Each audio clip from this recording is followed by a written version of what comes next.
Hello and welcome back to the HIPAA Insider Show. I'm your host, Adam, and today we're tackling a critical security issue that's putting healthcare websites at risk: the HIPAA and security impact of bots on healthcare websites. Joining me today, as always, is Gil Vidal, CTO and founder of HIPAA Vault. Gil, thanks for being here. Yeah, thanks to you, Adam, and I'm glad to be back on the show. Yeah, Gil, lately we're hearing more about healthcare websites experiencing mysterious crashes and performance issues. Now, this is something that's always on your radar as the CTO of a successful managed security service provider. But HIPAA Vaults trace many of these incidents to mysterious traffic. Can you explain what's happening there? Sure. So websites are constantly being hit by automated traffic from the major tech companies and other companies too. But the major ones have the biggest influence. So, for example, Google has a bot crawler to index pages. Facebook has a preview bot. And these have been sometimes too aggressive. So we've been noticing issues with those bots crawling and sometimes creating havoc on the websites. So they can potentially slow down the websites, but how does bot traffic translate into HIPAA security risks? Well, it's more of an indirect problem, Adam. The bot, when it comes around and it starts to consume the web pages, much like a human, but the bot can do it much faster. So it starts to hit a page and digest it, and then it can do another page and another page, another page. And sometimes it may not do it in a serial fashion, but instead do it in parallel. So it might say, let me grab these 20 pages all at one time. And boy, a lot of servers, a lot of healthcare sites are not set up to handle those kind of requests. And so what happens is the site becomes inaccessible. It's kind of like a denial of service attack. And so that means that the healthcare app service, whatever that service might be, is not available to the patient or to the doctor or the consumer. Are you seeing, are there any real case scenarios? And if so, where are they coming from? I mean, you mentioned denial of service there. Is it malicious denial of service or?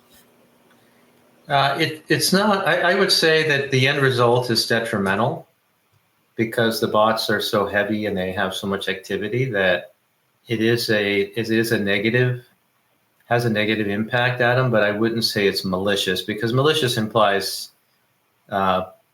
malevolent intent. Like someone's trying to do something bad. And in this case, Facebook, Google, and the others are not intending to go out and do something bad, but the result is the same. Interesting. Yeah. You mentioned Facebook there. Speaking of large social media platforms, Gil, did you know that 95% of the viewers watching us on YouTube aren't subscribed yet? No, I didn't know that. Yeah. So if you're enjoying our content on YouTube and you're watching us, hit that subscribe button and give this video a thumbs up. Gil, a bit of marketing there, but getting back to the topic, is bot traffic a marketing issue or an IT issue? I think it becomes a blend of both. So let's say, for example, you have an extensive site and you have a sitemap for Google, and you say, hey, come crawl my site. And let's say Google were to crawl the site aggressively, then it could become an IT issue. You need your site indexed by Google so it can find all that rich content that you've paid to write or you've written yourself. So from a marketing point of view, it could be a missed opportunity if the site's too slow for Google to crawl it. The other thing is Google measures page speed and performance. So if your site's performing poorly and Google's crawling it, detects that it's a poorly performing site, now I've got an IT issue and you've got a marketing issue all at the same time. Yeah, and so what signs would healthcare marketers look for versus the IT professionals managing the site? I think if you're seeing some sporadic downtime, like if you have alerting for a down site that you get on your phone and you notice that the site's going down randomly, sporadically, but it's consistent. By that I mean it doesn't just happen once a year or twice a year. It's happening several times a week and many times a month. Then you want to take a look at that. Say why is the site not responding consistently? And that's too inconsistent. You would need to do something about it. But only if it happens 2 or 3 times a year, I wouldn't worry about it, because you never know. There's some technical glitch that happened very rarely. Yeah, and we typically see on the marketing side, it's more of a reactive approach where they're getting feedback from departments or their customers that the website's slow or it's not accessible. From the IT standpoint, what solutions do you recommend to be maybe a bit more proactive? Yeah, I think one of the better ones is to use a CDN. Your pages are cached. And so when somebody goes to pull up the page, they're really pulling it up from the cache location, not necessarily from your web server. And that can help quite a bit. And so that helps with scaling.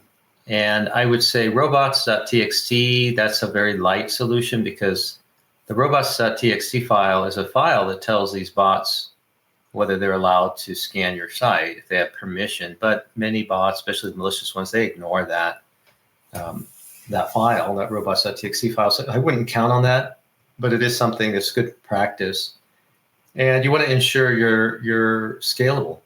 Ensure your application is scalable. If you just have a single web server, you may need 2 servers with a load balancer or something more sophisticated than that. Yeah, and what emerging risks should organizations watch out for? I mean, the last episode we talked about the positive impacts potentially of AI, but are there any emerging risks there in this scenario? Well, there has been some AI-powered content scraping going on. That's the new development since AI is around. Also, just DDoS in general, whether, as we said earlier, it's malintended or even it has a positive intention behind it. You want to be careful with all this automated traffic hitting your site. Some of it may be caused by your own self-will. You may have signed up for a service of some nature on the web that you didn't realize they were going to be scanning your site so frequently and so aggressively. So you have to think to yourself, did I just subscribe to some monitoring site, and instead of pinging my site, a few times a day or once an hour, they're pinging me every 5 seconds? And so you just created your own problem. So you need to be conscientious about all the automation that happens on your website. Most definitely. Is there any final advice you'd like to give to the listeners and viewers? Well, you need somebody that knows how to watch the logs and set up monitoring. And so you need someone that can react. If you have an issue, you need to have somebody who knows enough about the web services to be able to log in and see, hey, we are monitoring, alerted a problem, and they log in, take a look, and they can identify the nature of the traffic. If it's just a lot of users, then that's one thing. That if they see a lot of bot traffic intermixed in there, they may need to take some action. You could also use some caching tools besides the CDN that we mentioned earlier. You could use WP Rocket, which is a caching plugin for WordPress sites, and that could be quite helpful in having your site respond much faster than if that caching is disabled. Well, that's all great advice. Well, that's it for this episode, folks. Thanks for watching. Stay compliant and stay secure.